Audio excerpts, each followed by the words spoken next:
अपने चमन का बुलबुल हूँ, सरशार निगाहे नरगिस हूँ, आवाज़ आए सुए सुंबुल हूँ, ये मेरा चमन। यूनिवर्सिटी के स्टाफ को, बच्चों को, अलीगढ़ के शहर वासियों को और तमाम मुल्क के लोगों को बहुत दिली मुबारकबाद है। मैं दुआ करता हूँ कि ये आने वाला साल और जनवरी जैसे हम लोग शुरू कर रहे हैं, ये हम सब लोगों के लिए बहुत खुशहाली और अमन लाए और यूनिवर्सिटी इसमें तरक्की करे। हमने कुछ अपने नए कोर्सेज शुरू किए हैं, यूनिवर्सिटी अपने राइट पाथ पे है, एग्ज़ामिनेशंस टाइम पे हुए हैं, एडमिशन्स हो गए हैं और हम कोशिश करते हैं कि यूनिवर्सिटी इसी तरह से चलती रहेगी। आप सब लोगों का ताउन हमें बराबर मिलता है।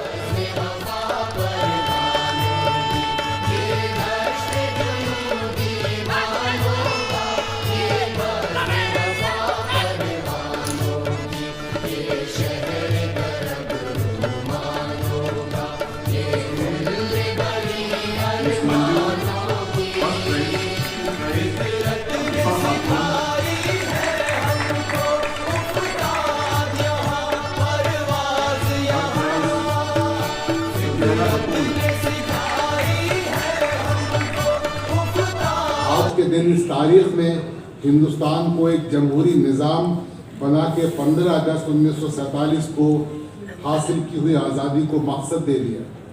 अपनी जमहूरियत को आईने से बांध कर उसे दिशा दी और आइन के साथ साये तले अवाम को खुद मुख्तार ऐलान कर मुल्क को अपनी पहचान दिलाई। So when we celebrate this day, we are indeed celebrating our democratic rights, constitutional ambitions and our national identity.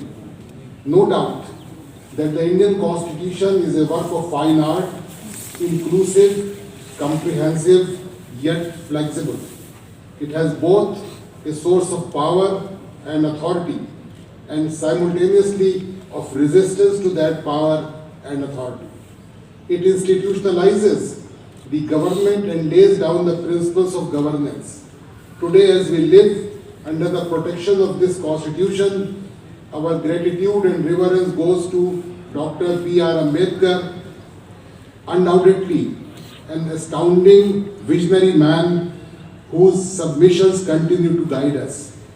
In the last 74 years, India has seen phenomenal growth from being at the mercy of international aid at the time of independence to outdoing its former colonizer to be the 5th largest economy, from having pledged our goal to save the day for foreign exchange to being a country with one of the highest foreign reserves, from having to beg for food grains to being one of the largest exporter, from being called a land of snake charmers to landing on the गणराज्य बनाने के लिए उसके समस्त नागरिकों को सामाजिक, आर्थिक और राजनीतिक न्याय, विचार, अभिव्यक्ति, विश्वास, धर्म और उपासना की स्वतंत्रता, प्रतिष्ठा और अवसर की समता प्राप्त करने के लिए तथा उन सब में व्यक्ति की गरिमा और राष्ट्र की एकता और